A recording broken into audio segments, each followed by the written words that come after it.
आज अष्टमी है, इसके बावजूद आप समय निकाल कर यहाँ आए हैं।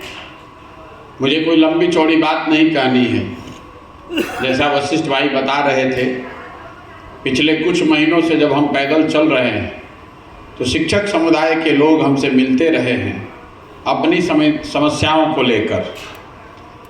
आपकी पीड़ा रही है कि जिन दलों को, जिन नेताओं को आपने वोट किया, जिनकी मदद की, वो आज शिक्षकों के लिए वो कुछ नहीं कर रहे।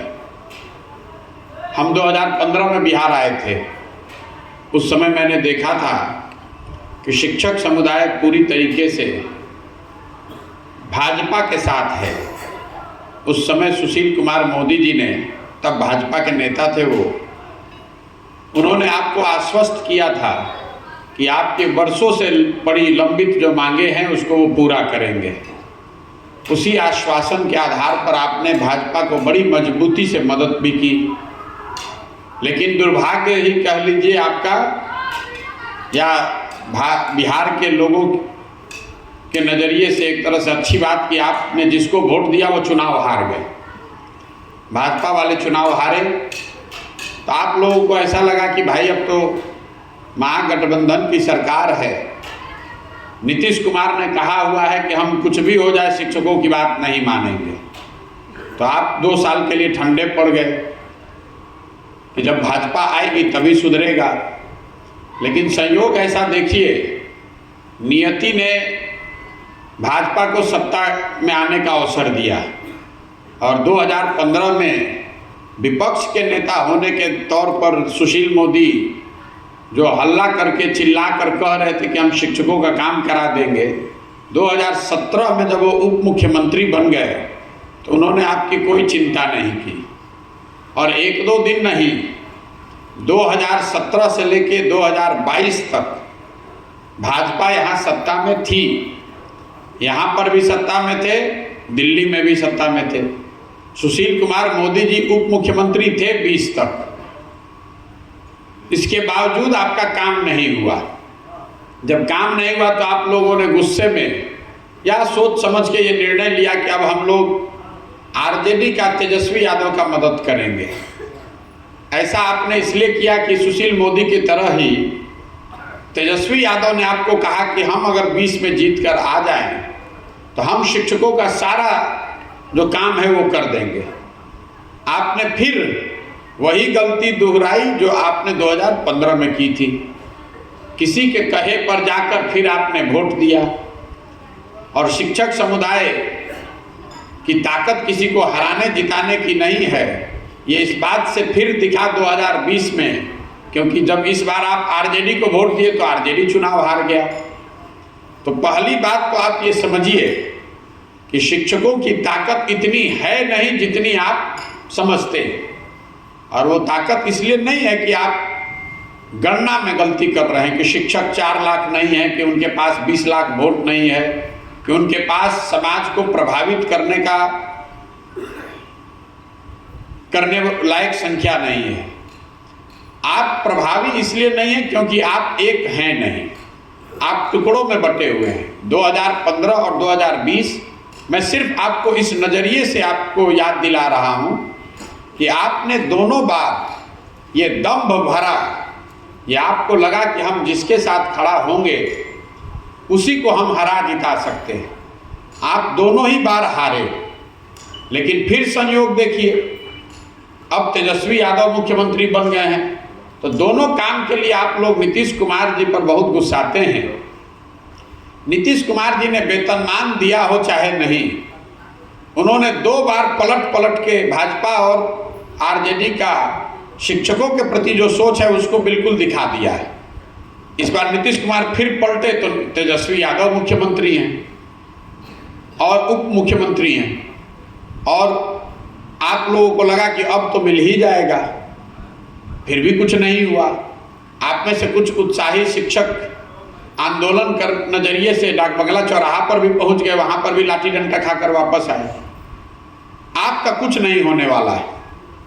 तो हमसे जो शिक्षक मिलते रहे हैं, तो मेरा अनुरोध इतना ही है कि आप फिर हमारे पास ठगे जाने के लिए मत आइए।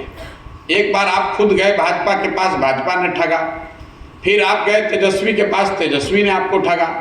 अब अगर आप प्रशांत किशोर के पास आइएगा तो हम भी आपको ठगेंगे, क्योंकि आप स्वयं को ठगने के लिए पहले तैयार हैं।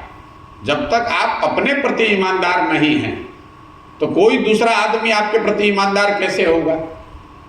शिक्षकों की हालत देख लीजिए, आप पानी पी पी के गाली दे रहे हैं महागठबंधन को कि महागठबंधन ने हमारी हालत खराब कर दी। और अभी जब आपके चुनाव आया, शिक्षकों को अपने नेताओं को चुनने की बात आई, तो आप उसी महागठबंधन का झंडा लेकर घूम रहे हैं और हमसे अपेक्षा रखते हैं या किसी दूसरे सामाजिक राजनीतिक व्यक्ति से अपेक्षा रखते हैं कि आपकी लड़ाई वो लड़े। ये कैसे संभव है? तो संभव ही नहीं है। जब आप अपनी लड़ाई नहीं लड़ना चाहते हैं तो हम आपकी लड़ाई क्यों लड़े? और अगर लड़ेंगे तो भी हमको सफलता नहीं मिलेगी। जैसे आपको 2015 में सफलता नहीं मिली, 2020 में सफलता नहीं मिली, वैसे अगर हम भी आपकी लड़ाई लड़ेंगे तो उससे आपको सफलता नहीं मिलेगी। आपकी सफलता इस बात में छुपी हुई है कि आप कितने एकजुट हैं। तो आप लोग 4 लाख शिक्षक हैं, 19 संगठनों में बटे हुए हैं। हमसे जो लोग सुझाव मांगने आ रहे हैं तो हमने एक ही सुझाव दिया कि सारे संघ के जो लोग हैं, शिक्षक नेता हैं, वो एक साथ आ जाएं, एक समन्वय समिति बना लीजिए। हम लोगों ने देश में देखा है, किसानों ने ये करके दिखाया। 18 अलग अलग संगठनों ने एक संघर्ष समिति बनाया और नरेंद्र मोदी की भाजपा की मजबूत सरकार को 1 बरस में झुका कर दिखा दिया। तो अगर 18 किसान संगठन ये काम कर सकते हैं तो 19 शिक्षक संगठन भी ये काम कर सकते हैं। उनको मैंने सुझाव भी दिया। आप लोगों ने पहले एक समन्वय समिति बनाया भी था, वो चला नहीं, क्योंकि जिनको आपने समन्वय समिति का नेता बनाया वही लोग सरकार से समझौता करके आपके हितों को बेचकर निकल गए। तो शिक्षकों ने ये बताया कि भैया संघ तो बन नहीं सकता है, क्योंकि यही लोग नेतागिरी करते हैं, इन्हीं लोगों ने शिक्षकों को बांट रखा है, ये कभी एक साथ नहीं होंगे। तो हमने दोनों विकल्प रखा है कि या तो आप सारे संघ के जो नेता हैं वो आपस में बैठिए, एक संघर्ष समिति बनाइए और मैं आपको सलाह देता हूं जिससे कि आपका काम, आपका संघर्ष सफलतापूर्वक किया जा सकता है। अगर ये समझ में आए तो बहुत अच्छा है, नहीं समझ में आता है तो दूसरा विकल्प ये है कि संघों से ऊपर उठ के सारे शिक्षकों को एक साथ किया जाए। जब पहली बार हमारे पास कोई 1200-1500 शिक्षक एक साथ आए और उन्होंने ये कहा कि भैया संघ है, साथ में आवे चाहे ना, हम लोग सब आपके पीछे चलने को तैयार हैं, आप हम लोग का लड़ाई लड़िए। तब हमने आपको ये कहा कि हम ये कैसे मान लें कि आप हमारे साथ चलिएगा? जब आप अपने साथ नहीं चल रहे तो हमारे साथ कैसे चलिएगा? तो हमने उसी समय ये कहा कि आप इसका प्रमाण हमको दिखा दीजिए कि आप दल से, विचारधारा से, जाति से ऊपर उठ के अपने लिए एक साथ आने के लिए तैयार हैं। और इसका सबसे बड़ा प्रमाण ये होगा कि जब अभी चुनाव है जो सिर्फ शिक्षकों का चुनाव है और आप शिक्षक हित की, शिक्षक एकता की बात कर रहे हैं, तो आप लोग सब लोग मिलके कोई एक उम्मीदवार के पक्ष में वोट देकर जिताकर ले आइए। हमने आपको ये नहीं कहा है कि आप किसको वोट दीजिए, हम आपको ये कह रहे हैं कि अगर आप कह रहे हैं कि ये दोनों दलों ने आपको ठगा है तो कम से कम उन दोनों को वोट मत दीजिए। अगर उन दोनों को आप वोट देते हैं तो भैया आप हमारे पास क्यों आ रहे हैं? अगर महागठबंधन को आप प्रचार कर रहे हैं, महागठबंधन को वोट दे रहे हैं, तो फिर महागठबंधन से ही बात कीजिए, हमारा टाइम क्यों बर्बाद कर रहे हैं? हमको शिक्षकों के भरोसे हम नहीं हैं, हमको आपका वोट लेके चुनाव नहीं लड़ना है। लेकिन मैं ये नहीं चाहता हूं कि मैं ऐसे आंदोलन का नेतृत्व करूं या उसमें अपना नाम जोड़ूं जिसमें सफलता मिलना बिल्कुल संभव नहीं है। आप एक साथ हो जाइए, हम आपका आंदोलन करने को तैयार हैं। ये भी मैंने कहा कि लोकसभा से पहले आपको जिता कर दिखा देंगे, आंदोलन नहीं करेंगे, जिता कर दिखा देंगे। किसी भी आंदोलन की सफलता में समय का बहुत महत्व है। लोकसभा चुनाव इतनी बड़ी आपके सामने अपॉर्चुनिटी है। विधानसभा से पहले अगर आप आंदोलन कीजिएगा तो जो भी सत्ता में रहेगा वो आपको आश्वासन दे सकता है कि आज नहीं, लेकिन हम चुनाव जीत कर आएंगे तो आपका ये काम 50% वेतन बढ़ा देंगे। उसको मालूम है कि अगर वो नहीं जीता तो उसकी वो चिंता नहीं है कि आपको 50% मिले या न मिले, और अगर वो जीत कर आ गया, जीतने के बाद फिर आपका नहीं करेगा तो आप कीजिएगा क्या। लेकिन लोकसभा में ये स्थिति नहीं है। लोकसभा में अगर कोई आपसे दल वादा करता है, कोई नेता कहता है कि भाई आपका ये काम कर दिया जाएगा, और लोकसभा में आपने उसकी मदद की, अगर उसके बाद वो धोखा करेगा तो आपके पास 1.5 वर्ष का अवसर है, और विधानसभा में ये अवसर होगा आपको उसको सबक सिखाने का। इसीलिए मैंने ये सोच समझ के बताया कि आपको अपनी एकजुटता वोट में दिखानी है और लोकसभा से पहले दिखानी है। ये 2 काम आप करके दे दीजिए। आपका काम करा कर देने की जिम्मेवारी हमारी है। हम आपसे वोट नहीं मांग रहे हैं, आपसे चंदा नहीं मांग रहे हैं, आपसे हमने ये भी नहीं कहा कि आप हमारा समर्थन कीजिए। हम ये कह रहे हैं कि आप अपने समर्थन में खड़े होकर हमको दिखा दीजिए। जब आप अपने लिए नहीं खड़े हैं तो आप हमारे लिए कैसे खड़ा होइएगा। आप अपने लिए खड़ा होइए, ये काम करके दिखा दीजिए, हमारे पास चले आइए कि भैया आपने कहा था कि महागठबंधन और भाजपा का कोई नहीं जीतना चाहिए, हम लोग सब मिलकर एक निर्दल को जिता कर लाए हैं, अब आप हमारा आंदोलन खड़ा कीजिए। जिस दिन आप वो करके ला दीजिएगा तो हम आपके साथ खड़े हैं। अगर आप वो करके नहीं लाते हैं और यहाँ महागठबंधन जीत कर आता है या भाजपा का कैंडिडेट जीत कर आता है, तो अगर आप मेरे पास आइएगा तो हम आपको कहेंगे भैया जिसको आपने जिताया है उसके साथ लगिए। सीधी सी बात है। हमको आपके वोट की चिंता नहीं है, आपको ये भी बता रहे हैं। आप हमको वोट दीजिएगा, हमको जिताने में मदद कीजिएगा, उसकी हमको चिंता नहीं है। मैंने आपको पहले ही बताया कि शिक्षकों के पास इतना वोट है ही नहीं, वो समझ है ही नहीं कि आप किसी को हरा जिता सकते हैं। अभी सिर्फ शिक्षकों का ही वोट है। भाई 10,000 में 10,000 शिक्षक ही है। विधानसभा लोकसभा में तो बहुत समाज का बड़ा वर्ग है। 2 लाख 3 लाख के वोटर विधानसभा में आप कितना शिक्षक होगा, 10,000 15,000। लेकिन यहाँ तो 100 में 100% आप ही हैं, और फिर भी अगर आप एक साथ निर्णय नहीं ले पा रहे हैं, चुनाव के परिणाम को इफेक्ट नहीं कर पा रहे हैं, तो आप विधानसभा में क्या मदद कीजिएगा, लोकसभा में क्या कीजिएगा, कुछ नहीं कर सकते हैं। यही प्रस्ताव हमने आपके सामने रखा है। आपको अगर ठीक लगता है तो आप इन दोनों दलों का बहिष्कार कीजिए, इन दोनों दलों को वोट मत दीजिए। उसके बाद हम कंधे में कंधा लगाने को तैयार हैं। बहुत आदमी यो कहते कि भाई इन दोनों दलों का विरोध करने के लिए इसलिए कह रहे हैं कि इनको अपना कोई फायदा है, तो हमको क्या फायदा, हमको कोई वोट दीजिएगा। कोई कह रहा है कि जन सुराज से समर्थित कैंडिडेट खड़ा है, तो जन सुराज में हम रोज कहते हैं कि जन सुराज की सोच ये है कि जितने लोग इलेक्टेड जनप्रतिनिधि हैं, चुने हुए प्रतिनिधि हैं, चाहे वो वार्ड सदस्य हो, सरपंच हो, मुखिया हो, जिला पार्षद हो, हम लोग की नज़र में जो भी खड़ा होगा हम उसकी मदद करेंगे, क्योंकि वो चुनाव तो दल पर होता ही नहीं है। तो अगर कोई जन सुराज का आदमी खड़ा है, सोचता है कि हम ठीक है तो लड़े, लेकिन हम आपको ये नहीं कह रहे हैं कि उसी को वोट दीजिए। हम आपको ये कह रहे हैं किसको नहीं देना है। शिक्षक एकता जिंदाबाद नारा लगाने से नहीं होगा। शिक्षक एकता है, इसको करके दिखाइए। जिस समाज में लोग अपने लिए नहीं खड़े हो सकते हैं, उस समाज के उन लोगों के नेतृत्व का या उनसे जुड़ने का मेरा सवाल ही नहीं पैदा होता है। आपको अच्छा लगे तो बहुत बढ़िया, और नहीं अच्छा लगे तो जिसके साथ जुड़े हैं उसके साथ जुड़े रहिए। नागरिक होने के नाते, बिहार के होने के नाते हम आपसे संपर्क करेंगे, लेकिन शिक्षक होने के नाते आपके आंदोलन की जिम्मेवारी हमारी नहीं है। आप जिसके साथ खड़े हैं, जिनको वोट दे रहे हैं, जिन लोगों ने आपको ठगा है फिर भी आप उनको वोट दे रहे हैं, उन्हीं के साथ जुड़कर आपको अपनी मांग रखनी चाहिए। हमारे साथ रखिएगा तो बात नहीं बनेगी। ये जरूर है कि अगर आप इन दोनों दलों को वोट नहीं देते हैं तो हमारी जवाबदेही आपके प्रति है, आपके मांगों के प्रति है।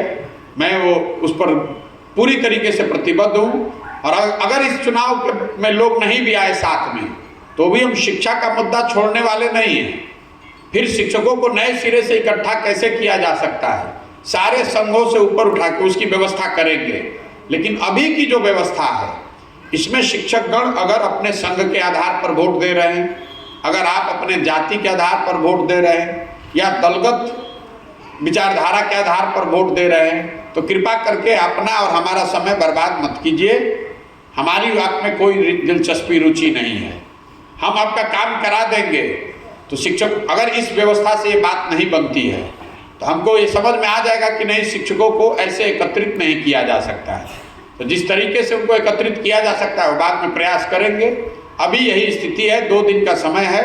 आप संकल्प लीजिए कि आप इन दोनों दलों के लोगों को वोट नहीं करेंगे, तभी आगे की कोई बात हो सकती है। इस पूरे संदर्भ में सचका बाबू जो यहाँ के एमएलसी हैं, इन्होंने एक अग्रणी भूमिका अदा की है। इन्होंने तय किया है कि नहीं, ये बात ठीक है, ये बात लेकर हम लोग शिक्षकों तक जाएंगे। ये शिक्षक नेताओं से भी राज्य के स्तर पर बात कर रहे हैं कि सबको एक साथ लाया जाए, वो प्रयास जारी रहेगा। लेकिन ये जो अभी उपचुनाव हो रहा है, ये कोई पहले से चुनाव है ऐसी बात तो है नहीं, उपचुनाव हो रहा है और कोई दूसरा चुनाव से हम लोग का कोई रुचि नहीं है। लेकिन जो शिक्षक आकर रोज अपना आप समय जाया कर रहे हैं, मेरा भी टाइम बर्बाद कर रहे हैं, अब समय है आपको उस पर एक्ट करने का। नेता जो है वो वोट की बात समझता है, आपके भाषण को नहीं समझता है। आप भाषण में जितना गाली दे दीजिए, जितना हो हल्ला मचा लीजिए, नेता को जाकर 2 थप्पड़ मार भी दीजिए, जब तक आप उसको वोट देते रहेंगे उसको कोई फर्क नहीं है। तो आप लोग 5 वर्ष हल्ला मचा रहिएगा, धरना पर बैठिएगा, लेकिन वोट जाकर जाति के आधार पर, विचारधारा, दल के आधार पर उन्हीं को दीजिएगा। तो मेरी अपनी समझ ये है कि आपको उसका कोई लाभ मिलने वाला नहीं है। जिन लोगों को भी लग रहा है कि हमारे पास ऐसी कोई विद्वता है कि हम सलाह देकर किसी को जिता हरा सकते हैं, तो भैया सलाह आपको हम दे रहे हैं। मानना नहीं मानना आपके हाथ में है। आप स्वयं से शिक्षक हैं, जब आप बच्चों को पढ़ाते हैं, आप तो पढ़ा ही सकते हैं। वो बच्चा कितना पढ़ता है, कितनी ईमानदारी से पढ़ता है, उसी पर निर्भर करेगा कि उसको नंबर कितना आएगा। आपके पढ़ा देने से क्लास का हर बच्चा तो फर्स्ट नहीं आ सकता है। हमारा काम है आपको ये बताना कि इस तरीके से आप अपने जीवन की स्थिति को सुधार सकते हैं। बहुत लोग हमारा के कहते ही जा इनकर बाबूजी बड़ा एहसान कैले रहो, तो हम कहते हैं आपको रोज कि भैया बाबूजी तो जाते जाते अपने बच्चे का भविष्य का चिंता करके गए हैं। आप अपने बच्चे का भविष्य जीते जी भी चिंता नहीं कर रहे हैं, तो आप अपनी दुर्दशा, आपके बच्चों की नहीं होगी तो किसके बच्चे की दुर्दशा होगी, जब आपको अपने बच्चे की चिंता ही नहीं है। कोई कह रहा है कि भैया 5,000 रुपया लेके वोट दे दिए, तो हमने अभी एक पिछली बैठक में कहा कि शिक्षक कितना बेवकूफ़ है ये तो नहीं हम जानते थे कि 5,000 रुपया के चक्कर में अगर आप 10,000 20,000 रुपये के चक्कर में अगर आप 5 लाख का वेतनमान छोड़ना चाहते हैं, तो आपसे बढ़िया होशियार तो कोई आदमी नहीं है कि आप 20,000 रुपया लीजिए और 5 लाख का वेतनमान छोड़ दीजिए। मैंने ये भी आपको बताया कि भाई अगर आकर कोई पैसा दे रहा है तो पैसा ले लीजिए, आप गुरु दक्षिणा समझ के उसको जेब में रखिए। पैसा वो तो लूटिए के ना लाया है, कोई गेहूँ बेच के तो लाया नहीं है, लेकिन जाकर चिचरी खींचिए ठीक जगह पर। जो पैसा दे रहा है पैसा लीजिए, मैं बिल्कुल नहीं रोक रहा हूँ। इसलिए नहीं रोक रहा हूँ कि जो लोग भी पैसा बांट रहे हैं वो समाज के नाम पर कलंक हैं। वो शिक्षकों को 2,000 4,000 में आपका उन्होंने भाव लगाया है 5,000 रुपया, तो आपकी ये जवाबदेही है कि 5,000 रुपया लेकर न बिकिए, ताकि आगे किसी की हिम्मत न पड़े आपका भाव 5,000 रुपया लगाने का। नहीं, अगर 5,000 रुपया आपने अपना भाव लगाया है तो इसके आगे की अपेक्षा भी मत रखिए। जो भी नेता आएगा वो यही समझेगा कि भाई शिक्षक लोग कितनों हल्ला मचाइए, जब 5,000 रुपया देवो अपने आप आके वोट दे दिया जाए। तो आपको अपना भाव खुद ही लगाना है। मेरा सुझाव ये है कि आप जो पैसा जाति, दल, विचारधारा, उनके बाबूजी ने किसके क्या किया, इन बातों से ऊपर उठकर, इन बातों से प्रभावित हुए बगैर अपने और अपने बच्चों के लिए खड़े होइए। अपना भविष्य अगर सुधारना चाहते हैं तो अपनी एकता का अभी जो मुजाहरा है वो उसको पेश कीजिए। इन दोनों दलों को आप हराएंगे तो आपको पता नहीं चल रहा है कि इसका कितना बड़ा असर होगा। ये दोनों दल जिस दिन हारेंगे उसी दिन आपके आंदोलन का बिगुल बजेगा, क्योंकि लोग अपने आप समझ जाएंगे, वो दोनों दल ये समझ जाएंगे कि बिहार में पहली बार शिक्षकों ने एकजुटता का परिचय दिया है। आपको करना तो ये चाहिए था कि महागठबंधन के प्रत्याशी विद्यालयों में घुस नहीं पाए, क्योंकि जब महागठबंधन के लोग नीतीश कुमार मंच से खड़े होकर आपको गाली दे रहे हैं, कह रहे हैं कि हम आपका काम नहीं करेंगे, और उन्हीं के दल का प्रत्याशी आकर आपके विद्यालय में बैठकर आपका वोट मांग रहा है, आप उसके साथ चाय पी रहे हैं, उसका झंडा लेकर घूम रहे हैं, तो आप अपने आप को खुद के प्रति ईमानदार, अपने बच्चों के प्रति ईमानदार कैसे बता रहे हैं? और ये क्यों अपेक्षा रखते हैं कि प्रशांत किशोर या कोई भी आदमी आपकी मदद करेगा? ये नहीं हो सकता है।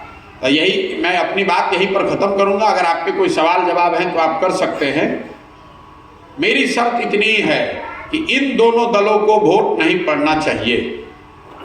बाकी आपको जिसको जिता कर, जिस दिन आप एक निर्दल को जिताकर हमारे पास ले आइएगा, उसके बाद आपके लड़ाई की जिम्मेवारी आपकी नहीं है, वो हमारी है। संसाधन, व्यवस्था, रणनीति, गर्दन सब हम अपना लगाएंगे। आप पहले इन दोनों को हरा कर दिखाइए। और इस बार शिक्षकों के पास कोई एक्सक्यूज नहीं है कि भैया हम लोग तो कोशिश किए लेकिन हार गया। अकेले अगर सारण के शिक्षक तैयार हो जाए तो जीतने वाले प्रत्याशी को 3500 वोट मिलेगा। अकेले 3-3.5 वोट तो खाली सारण के शिक्षकों का है। अगर आप लोग अभी से भी 2 दिन में भी एक आदमी 10-10 शिक्षकों की भी जिम्मेवारी ले लेगा तो आप तो पूरे क्षेत्र का परिणाम आप ही बदल देंगे। और ऐसा नहीं कि दूसरे लोग तैयार नहीं हैं, हर जिले में शिक्षकों ने संकल्प लिया है, कुछ हद तक एक साथ आने का प्रयास किया है कि नहीं भैया हम लोग निर्दल प्रत्याशी को ही मदद करेंगे। ये अलग बात है कि अलग अलग दलों, अलग अलग शिक्षकों ने अलग अलग निर्दलीय उम्मीदवारों को चुना है, वो आपकी स्वतंत्रता है, वो आपके और सच्चिदानंद राय जी के बीच का मामला है। हमारा मामला ये है कि आप किसी भी निर्दल को जिताकर हमारे पास आ जाइए। एमएलसी के ताकत से आपका आंदोलन नहीं होगा, आपकी ताकत से होगा, हम उसमें सहयोग करेंगे। एमएलसी कोई जीत जाए, इन दोनों दल का नहीं जीतना चाहिए। लेकिन अगर इन दोनों दलों को आपने वोट दिया तो मैं आपसे हाथ जोड़कर आग्रह कर रहा हूं, अपनी समस्या लेकर हमारे पास मत आइए, क्योंकि उसका कोई मतलब नहीं है, मैं करूंगा नहीं। अगर इन दोनों दलों को आपने जिसने वोट दिया है उस शिक्षक से हमारा कोई रास्ता नहीं है, क्योंकि वो शिक्षक न सिर्फ अपने पेट में छुरा मार रहा है, अपने साथी शिक्षकों के भी पेट पर लात मार रहा है। और यही तो बिहार के दुर्दशा का कारण है। बिहार के आप नागरिक भी हैं। बिहार में हम लोग गांव-गांव में जन सुराज में अभियान क्या चला रहे हैं कि भाई आपकी जो समस्या है, आपके बच्चों की जो समस्या है, आपके बच्चों की शिक्षा और रोजगार आपके लिए चिंता का कारण है, तो आप इन विषयों पर वोट कीजिए। आप बात करते हैं शिक्षा की, बात करते हैं रोजगार की, अजैया वोट हुई वो दिन मोदी जी के सीना 56 इंच के देख के वोट दे दे, उस दिन भारत पाकिस्तान पुलवामा पर वोट दीजिएगा, उस दिन जाति पर वोट दीजिएगा, तो आपके बच्चों को कभी शिक्षा और रोजगार नहीं मिलेगी। यही पूरा अभियान बिहार भर में कर रहे हैं, तो वही बात आप पर भी लागू कर रहे हैं। शिक्षकों से कुछ अलग से नहीं मांग रहे हैं, आपसे यही मांग रहे हैं कि आपने जो अभी तक बताया कि आपके साथ जिन लोगों ने धोखा किया उनके साथ आप खड़े मत होइए। अगर खड़े होइएगा तो हम आपसे माफ़ी चाहते हैं, हमारे साथ खड़े होने की ज़रूरत नहीं है। अब मैं अपनी बात ख़त्म करूँगा। सजदा जी को अगर जो कुछ कहना है कहें, और आप में से जो लोग चाहते हैं वो लोग सवाल जवाब जो करना चाहते हैं वो आप कर सकते हैं। बहुत बहुत धन्यवाद।